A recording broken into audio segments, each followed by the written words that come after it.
Hello दोस्तों, नमस्कार। अभी तक हम लोग डाइजेस्टिव सिस्टम में छोटी आंत के ड्यूडेनम तक पढ़ लिया है। अब हम लोग उसके आगे पढ़ेंगे, ठीक है। तो सबसे पहले हमने देखा था कि भोजन की जो शुरुआत थी पाचन की, वो हमारे मुख से शुरू हुई थी। मुख से वो फूड पाइप से होता हुआ वो स्टमक में गया और स्टमक के बाद वो छोटी आंत में आ गया, ठीक है। तो यहाँ तक आपने देख लिया था। तो छोटी आंत के ड्यूडेनम में हमने देखा था कि जो ये छोटी आंत का ड्यूडेनम होता है, यहीं से जुड़ा हुआ होता है।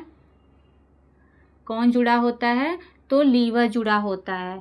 और कौन सा अंग जुड़ा होता है? तो और जुड़ा होता है पैंक्रियाज, ठीक है। तो जब छोटी आंत के ड्यूडेनम में क्या हुआ है, तो वहाँ पे कंप्लीट डाइजेशन हो चुका था। यानी छोटी आंत के जो इसके 3 भाग थे, तो 3 भाग में से जो पहला भाग है, पहला भाग का नाम क्या है? तो पहले भाग का नाम है ड्यूडेनम। तो ड्यूडेनम में क्या हो गया है? तो यहाँ पे हो गया है कंप्लीट डाइजेशन, कंप्लीट डाइजेशन, ठीक है। अब देखते हैं कि इसके बाद दूसरा भाग है आपका जेजुनम, ठीक है। और तीसरा भाग है आपका इलियम। तो ये जो जेजुनम वाले भाग को देखते हैं कि जेजुनम में क्या होता है, ठीक है। तो जो कि मैं आपको पहले ही बता चुकी हूँ कि जेजुनम छोटी आंत का सबसे बड़ा वाला हिस्सा है, ठीक है। यानी अगर ये हमारा डेडुनम है तो ये पूरा क्या हो गया? तो ये हो गया जेजुनम है। और सबसे निचला भाग क्या हो गया? तो निचला भाग हो जाएगा इलियम, ठीक है। यानी ये क्या है? तो ये सबसे बड़ा हिस्सा है, ठीक है। क्या है? सबसे बड़ा हिस्सा है। यहाँ पे क्या होता है? तो सबसे अधिक अवशोषण होता है। यानी कितना? पूरे खाने का 90% अवशोषण, यानी 80 to 90% अवशोषण कहाँ होता है? तो 90 से अब्जॉर्प्शन हो जाता है हमारे जेजुनम में, ठीक है। अब इसमें अवशोषण होता कैसे है? तो इसमें पाए जाते हैं कुछ इस तरीके का स्ट्रक्चर, ठीक है। ये जो इसको बोला जाता है विली, ठीक है। ये कैसे होते हैं? तो ये उंगली नुमा होते हैं। कैसे होते हैं? तो ये उंगली नुमा संरचना होती है, ठीक है। किसकी? तो इस विली की होती है, ठीक है। तो ये जो विली होते हैं जो कि उंगली के जैसे दिख रहे हैं, तो इस ये जो पोर्शन दिख रहा होगा आपको, इस पोर्शन में होता है अवशोषण, अब्जॉर्प्शन, ठीक है। जो भी विटामिन प्रोटीन होता है उन सब का यहाँ पर होता है अवशोषण, ठीक है। और इसी बिली में उसके ऊपर से पाई जाती हैं, क्या पाई जाती हैं? तो पाई जाती हैं ब्लड कैपिलरीज, ब्लड कैपिलरीज, ठीक है। ये क्या करती हैं? तो जो भी अवशोषित हुआ है, न्यूट्रिएंट अवशोषित हुआ है, प्रोटीन हुआ है, विटामिन हुआ है, ठीक है, ग्लूकोज हुआ है, आपका फैट हुआ है, इन सारी चीज़ों को ये क्या होती हैं? ब्लड कैपिलरी में जो ब्लड होता है उसमें मिल जाती हैं। मिलने के बाद ये ब्लड क्या है? हमारे शरीर में एड़ी से चोटी तक हर जगह क्या है? ब्लड है। और हर जगह कोशिकाएं पाई जाती हैं, ठीक है। हर जगह क्या होती हैं? कोशिकाएं। तो ये कोशिकाओं के पास तक गया और कोशिकाओं ने क्या किया? उन न्यूट्रिएंट्स को लेकर इससे क्या बनाया?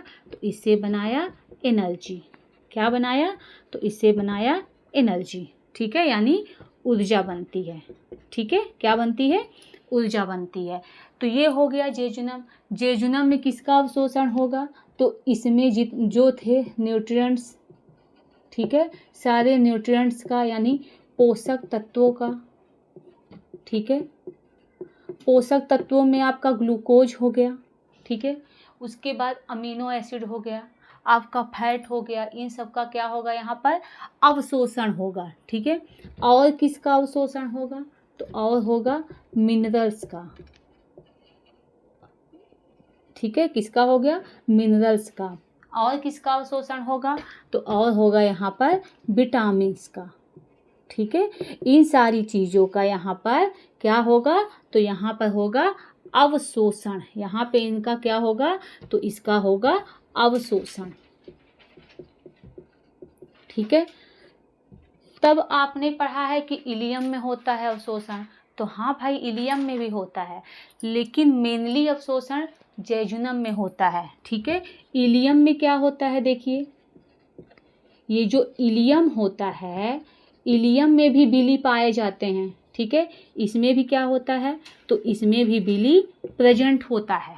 ठीक है, लेकिन कितना होता है? तो जेजुनम के अकॉर्डिंग कम होता है। जेजुनम के अकॉर्डिंग क्या होता है? ये थोड़ा कम होता है।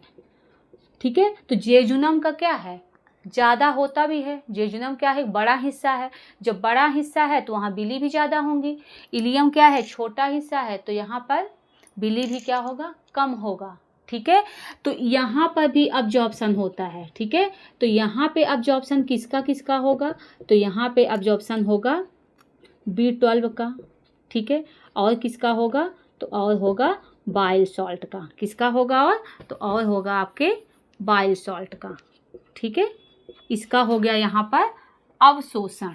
ठीक है, उसके बाद इलियम में एक और इम्पोर्टेंट चीज़ पाई जाती है। ठीक है, देखिएगा वो क्या पाई जाती है। तो इसमें पाए जाते हैं पेयर्स पैचेस। ठीक है, पेयर्स पैचेस ये क्या होते हैं? ठीक है, तो ये क्या करते हैं कि हमारे शरीर में जो बैड बैक्टीरियाज हैं, जो वायरस हैं, उसको ये पहचानने का काम करता है। क्या करता है? ये पहचानने का काम करता है। यानी अगर हमारे शरीर में कौन आता है? बैड बैक्टीरिया आते हैं। ठीक है, बैड बैक्टीरिया और कौन? वायरस आते हैं अगर। ठीक है, या कोई बैड जर्म्स आते हैं, तो उसे क्या करेगा? ये पहचानने का काम करता है। ठीक है, क्या करता है? ये पहचानने का काम करता है। ठीक है, इसीलिए इसको क्या कहा जाता है? तो इसे छोटी आंत का सिक्योरिटी गार्ड कहा जाता है। सिक्योरिटी गार्ड कहा जाता है। ठीक है,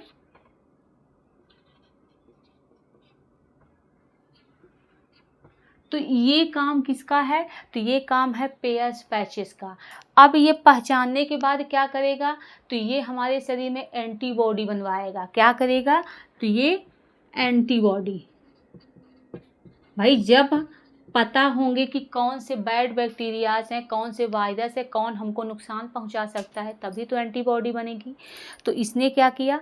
पहचान करवाया। ठीक है, ये क्या होता है? तो इलियम में ये छोटे छोटे उभार के जैसे होते हैं। ठीक है, उसको बोला जाता है पेयर्स पैचेस बोला जाता है। ठीक है, तो अब क्या हो गया? जो हमने खाना खाया था वो पूरे तरीके से डाइजेस्ट हो गया। ठीक है, अब बचा क्या है? तो बचा है सिर्फ वेस्ट फूड। वेस्ट फूड का क्या होगा? तो वो अब जाएगा बड़ी आंत में। ठीक है, तो बड़ी आंत में देखिए क्या होता है। ठीक है, यानी किस में जाएगा? तो ये जाएगा बड़ी आंत में। ठीक है, तो देखते हैं बड़ी आंत के बारे में, यानी लार्ज इंटेस्टाइन या बड़ी आंत। ठीक है, तो बड़ी आंत में क्या होता है? सबसे पहले तो ये जानिए कि ये बड़ी आंत है क्या। तो बड़ी आंत की जो लंबाई होती है, इसकी लंबाई कितनी होती है? तो इसकी लंबाई होती है 1 से 1.5 मीटर होती है। ठीक है, उसके बाद इसकी जो व्यास होता है वो होता है 3 इंच। ठीक है, लंबाई इसकी कम है, इसको बोल रहे हैं बड़ी आंत। क्या बोल रहे हैं इसको हम? बड़ी आंत। छोटी आंत की लंबाई ज़्यादा थी तो उसको हमने क्या बोला? छोटी आंत। तो ऐसा क्यों हमने बोला? क्योंकि इसका व्यास 3 इंच है, काफ़ी ज़्यादा है। वहीं आपने छोटी आंत में देखा था, तो छोटी आंत में जब आपने देखा था तो छोटी आंत में क्या है, छोटी आंत में इसकी जो लंबाई थी वो 6 से 6.5 मीटर थी, ठीक है। और इसका व्यास क्या है, तो इसका व्यास है 1 इंच है। इसका मतलब कि इसकी चौड़ाई कम है, ये एक पतला पाइप हो गया, और ये बड़ी आंत क्या हो गया, एक मोटा पाइप हो गया, ठीक है। तो ये क्या होता है, ये मोटा होता है, छोटा है लेकिन मोटा है ना। और जो ये छोटी आंत है ये क्या है, पतली है लेकिन लंबी है कि नहीं, ठीक है। तो ये चीज़ें, तो अब देखिए ये क्या हुआ, छोटी आंत में खाने का अब्जॉर्प्शन हुआ, खाना पूरा अब्जॉर्ब हो गया, जो उसमें अच्छे तत्व थे जो हमारे शरीर के लिए ज़रूरी हैं। तो अब खाने में बचा क्या, तो सिर्फ बचा वेस्ट फूड। तो वो वेस्ट फूड कहाँ जाएगा, तो वो वेस्ट फूड जाएगा हमारी छोटी आंत में। कहाँ जाएगा, तो वो जाएगा छोटी आंत में, ठीक है, बड़ी आंत में जाएगा, ठीक है। अब देखते हैं कि बड़ी आंत में ये जो भोजन जाएगा, ये जो वेस्ट फूड जाएगा, तो इस वेस्ट फूड का यहाँ पर क्या होना है, ठीक है। चलिए देखते हैं, पहले इसका हम थोड़ा डायग्राम बना दें, ठीक है, उसके बाद इसको देखते हैं कि बड़ी आंत में इनका क्या होना है, इस अपचित भोजन का। ये हो गया हमारी बड़ी आंत, ठीक है। तो ये जो बड़ी आंत है, बड़ी आंत में क्या होता है, इसके 3 प्रकार हुआ करते हैं, ठीक है। एक प्रकार हो जाता है जहाँ पे खाना सबसे पहले पहुँचता है, ठीक है, जहाँ पर खाना सबसे पहले पहुँचता है उसको कहा जाता है सीकम। क्या कहा जाएगा, तो उसको कहा जाएगा सीकम, ठीक है। यानी ये जो बड़ी आंत होती है, इसका जो पहला भाग है, पहले भाग को कहा जाता है सीकम, ठीक है। दूसरे भाग को कहा जाता है कॉलॉन, और तीसरे भाग को कहा जाता है रेक्टम, ठीक है। यानी ये हो गया सीकम, यहाँ से लेकर ये जो पूरा है ये हो गया, उसके बाद ये हो गया, उसके बाद ये हो गया, और ये यहाँ तक के भाग को कहा जाएगा कॉलॉन, ठीक है। क्या कहा जाएगा, कॉलॉन। और जो ये वाला भाग है, इस भाग को कहा जाएगा रेक्टम, ठीक है। और ये जो निचला भाग है इसको कहा जाएगा एनस, ठीक है। तो अब देखिएगा कि सीकम में क्या होता है। तो ये जो आपका सीकम होता है, ये सीकम, ठीक है। तो ये जो सीकम है, ये सीकम जुड़ा होता है छोटी आंत से, ठीक है, छोटी आंत से। इसमें क्या होता है, तो जो वेस्ट फूड होता है, वेस्ट फूड वो इसी में आता है, ठीक है, इसी में आता है, ठीक है। और इसी सीकम से जुड़ा होता है अपेंडिक्स, ठीक है। क्या जुड़ा होता है, तो अपेंडिक्स जुड़ा होता है। ये अपेंडिक्स, जब हम क्या थे, पहले बंदर थे, जब हम लोग पका हुआ खाना नहीं खाते थे, हम लोग खाते थे घास फूस, ठीक है। और घास फूस में पाया जाता है सेलुलोज। तो उस सेलुलोज को ये अपेंडिक्स पचाने का काम करता था, ठीक है। लेकिन अभी क्या है, हम पका हुआ खाना खा रहे हैं, तो हमको कोई सेलुलोज पचाने की ज़रूरत नहीं है। तो अपेंडिक्स का काम क्या हो गया, ख़त्म हो गया। तो इसलिए अपेंडिक्स को एक अवशेषी अंग माना गया, ठीक है। क्या माना गया, एक अवशेषी अंग माना गया। लेकिन क्या हुआ, कुछ वैज्ञानिकों का क्या है, कुछ न कुछ नया चीज़ खोजते रहते हैं।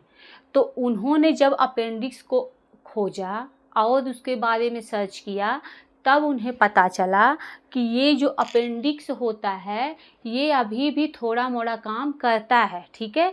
ये क्या काम करता है, तो ये बैक्टीरिया को क्या करता है, स्टोर करके रखता है, ठीक है। यानी ये बैकअप में चलता है।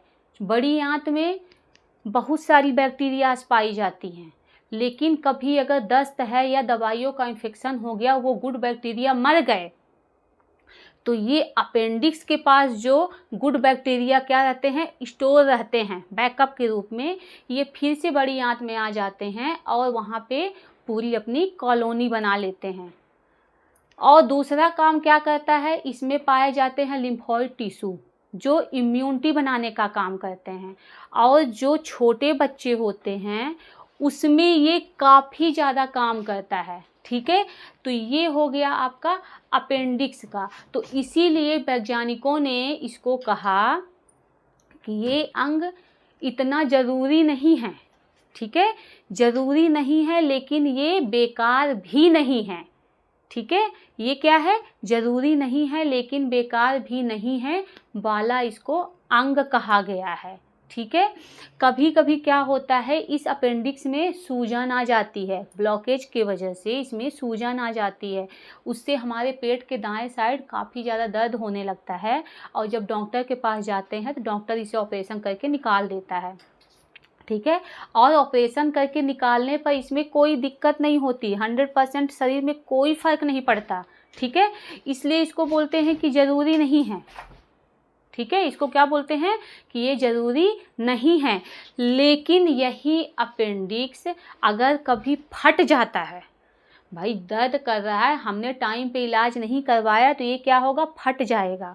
और जब ये फट जाएगा तो ये क्या करेगा, बड़ी आंत इससे जुड़ी हुई बड़ी आंत में कर देगा इन्फेक्शन, और उससे क्या होता है, इंसान काफ़ी ज़्यादा गंभीर हो जाता है, यहाँ तक कि उसकी मौत भी हो सकती है।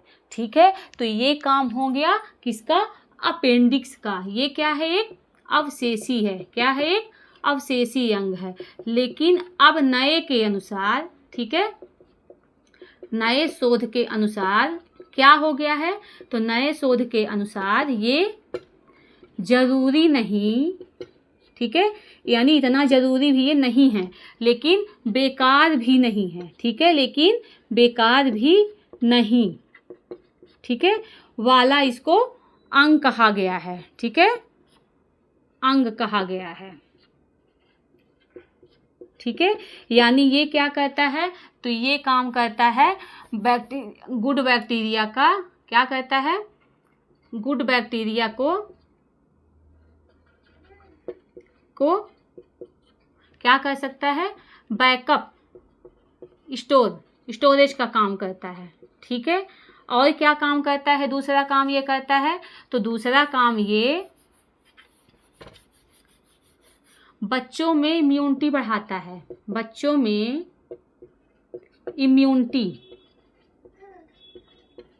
इम्यूनिटी बढ़ाने का काम करता है। ठीक है, क्या करता है, बढ़ाने का काम करता है। ठीक है, क्यों करता है, क्योंकि इसके अंदर पाए जाते हैं लिम्फॉइड टिश्यू पाए जाते हैं। ठीक है, तो ये है आपका अपेंडिक्स। अब सीकम में हो गया क्या, वेस्ट फूड आया, सीकम में कुछ खास नहीं हुआ। ठीक है, अब वो सीकम के बाद जाएगा कॉलोन में। कहाँ जाएगा, तो अब ये जाएगा कॉलोन में। ठीक है, तो अब देखते हैं कि ये कॉलोन में क्या होता है। ठीक है, तो ये जो कॉलोन होता है, इस कॉलोन में पाए जाते हैं बहुत सारे बैक्टीरियाज। क्या होते हैं, तो इसमें बहुत सारे बैक्टीरिया पाए जाते हैं। कैसे बैक्टीरिया होते हैं, तो वो गुड बैक्टीरिया होते हैं। कैसे बैक्टीरिया होते हैं वो, तो गुड बैक्टीरिया होते हैं, यानी गट फ्लोरा, या इसी को गुड बैक्टीरिया कहते हैं। ठीक है, ये क्या होता है, तो इसमें बहुत सारे बैक्टीरियाज होते हैं, कई प्रकार के बैक्टीरियाज होते हैं, इसीलिए इसको कहा जाता है हाउस ऑफ बैक्टीरिया, यानी बैक्टीरिया का इसको घर कहा जाता है। ठीक है, क्या कहा जाता है, तो इसको बैक्टीरिया का घर कहा जाता है। ठीक है, इसमें क्या होते हैं, तो बहुत सारे बैक्टीरिया पाए जाते हैं। ठीक है, इसमें और क्या होता है, तो इसमें होता है अवशोषण, है ना, किसका अवशोषण होता है, तो इसमें अवशोषण होता है पानी का। पानी का। और किसका अवशोषण होता है? तो और अवशोषण होता है सॉल्ट का, ठीक है, यानी पानी का और सॉल्ट का अवशोषण होता है, ठीक है। अब देखिए इसमें जो बैक्टीरियाज थे उन बैक्टीरियाज का क्या काम है। तो इसमें से एक मेनली एक बैक्टीरिया जो काफ़ी फेमस है वो होता है इश्चेरिचिया कोलाई, ठीक है। ये जो बैक्टीरिया होता है ये संबंध रखता है कैसा? सिम्बायोटिक, ठीक है, ये सिम्बायोटिक रिलेशन रखता है, ठीक है। कैसा रिलेशन रखता है? तो ये सिम्बायोटिक रिलेशन रखता है, यानी ये सहजीवी संबंध रखता है। जैसे हम आपसे अच्छा बिहेव करेंगे तो आप भी हमसे अच्छा बिहेव करेंगे, वही काम ये करता है, ठीक है।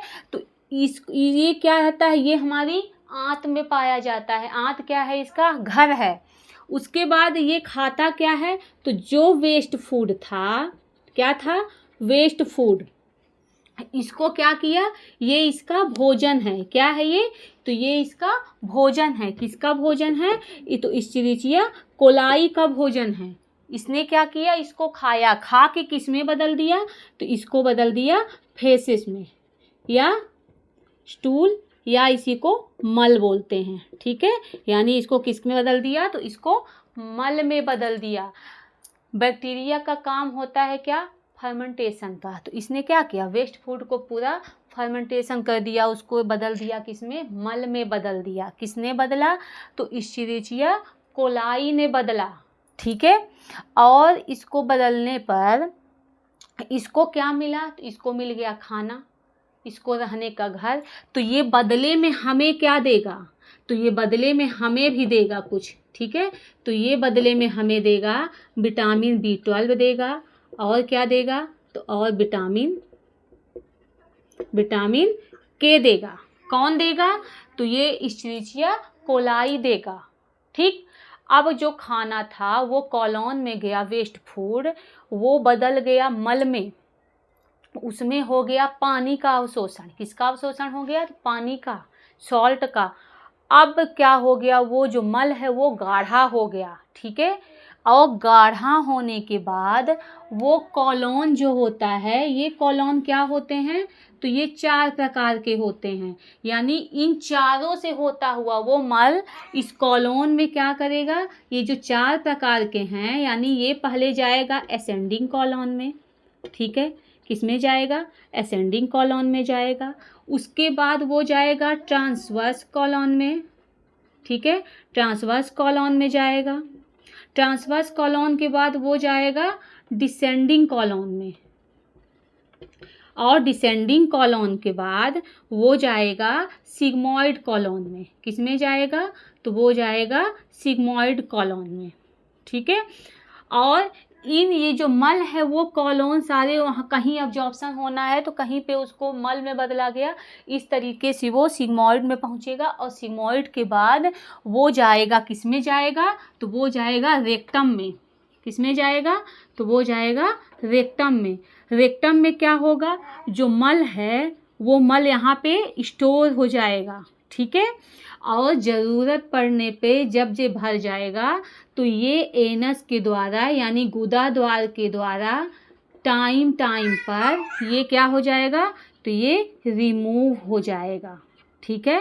तो ये था आपका डाइजेशन सिस्टम, यानी मुख से हमारा खाने का डाइजेशन शुरू हुआ। मुख में सलाइवरी ग्लैंड द्वारा उसका क्या हुआ? उस खाने को तोड़ा गया।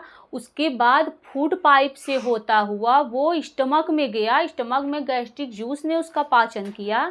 उसके बाद वो भोजन छोटी आंत में गया, और छोटी आंत में लीवर और पैंक्रियाज के द्वारा अपने अपने जूस छोड़ने से वहाँ पर छोटी आंत में भी खाने का डाइजेशन हुआ, और वहाँ पे अवशोषण हुआ। अवशोषण होने के बाद जो वेस्ट, जो अपचित भोजन था वो बड़ी आंत में गया, और बड़ी आंत में पानी का अवशोषण हो गया, सॉल्ट का अवशोषण हो गया, और जो भोजन जो आपका अवशिष्ट था वो मल में बदल गया। और मल में बदलने के बाद रेक्टम में स्टोर हुआ और एनस के द्वारा बाहर कर दिया गया। तो ये सारा था आपका डाइजेस्टिव सिस्टम, ठीक है। अब देखिए डाइजेस्टिव सिस्टम में कुछ और भी प्रॉब्लम्स आती हैं, जैसे क्या है, कुछ तो हमने बता दिया है पढ़ाते के समय ही, लेकिन कुछ कुछ अभी भी बचा है। जैसे आपने पढ़ा था कि जब फूड पाइप में क्या होता है, तो यहाँ पे पेरिस्टालसिस की प्रोसेस होती है। क्या होती है यहाँ पे, तो यहाँ पे होती है पेरिस्टालसिस, ठीक है। तो ये पेरिस्टालसिस सिर्फ फूड पाइप में ही बस नहीं होती, ये होती है स्टमक में भी होती है, छोटी आंत में भी होती है और बड़ी आंत में भी होती है, क्योंकि खाना यूं यूं करके हर जगह पे जाता है और धक्का देते देते वो धीरे धीरे एनस से बाहर हो जाता है। लेकिन अगर यही पेरिस्टालसिस क्या हो जाए, फास्ट हो जाए, क्या हो जाए, फास्ट हो जाए, यानी तेज हो जाए, तो क्या होगा, न तो खाने का अच्छे से क्या होगा, डाइजेशन होगा, न तो खाना अच्छे से पचेगा, न तो उसका अवशोषण होगा। तो जब अवशोषण नहीं होगा तो वो क्या होगा, वो खाना उसी प्रोसेस में बाहर आएगा, उसमें पानी मिला हुआ, उसमें कोई न्यूट्रिएंट्स अब्जॉर्ब नहीं होंगे, तो वो खाने को हम क्या बोलेंगे, उसको बोलेंगे हम दस्त, या इसी को हम बोलेंगे डायरिया, ठीक है, दस्त या डायरिया, ठीक है। और अगर यही पेरिस्टालसिस क्या हो जाए, स्लो हो जाए, क्या हो जाए, स्लो हो जाए, तो क्या होगा, तो जब स्लो हो जाएगा तो खाना हमारा जल्दी जल्दी नहीं निकल पाएगा, वो एक जगह पड़ा है तो वहीं पड़ा रह जाएगा, फिर धीरे धीरे दूसरी जगह जाएगा, तो इससे क्या हो जाता है, हमें कब्ज हो जाता है, इससे क्या हो जाता है, हमें कब्ज हो जाता है, ठीक है। और इस कब्ज होने पे क्या होगा, हमें दिक्कत होगी, ठीक है। तो ये दोनों क्या है, पेरिस्टालसिस के ज़्यादा और कम होने पर, तो इसलिए इसको क्या होना चाहिए, एक मेंटेन रहना चाहिए। इसीलिए जब भी आपको दस्त होता है या कब्ज होती है तो उसमें ज़्यादा फाइबर वाली चीज़ें नहीं, इसमें केला बोला जाता है, क्योंकि केला इसके लिए बहुत अच्छा होता है, ठीक है। तो ये हो गया आपका डाइजेस्टिव सिस्टम, आज से कंप्लीट हो गया है। अब कल से हम नया चैप्टर पढ़ेंगे, और अगर इस चैप्टर में कहीं भी आपको कोई डाउट है तो आप कमेंट के द्वारा हमें बता सकते हैं, ठीक है। और हमको जो भी हो सकेगा हम उसके लिए अलग से वीडियो बना के उसको हम आपकी जो भी आपको मतलब कहीं भी कमी लग रही है वो हम सुधारने की कोशिश करेंगे, ठीक है। धन्यवाद।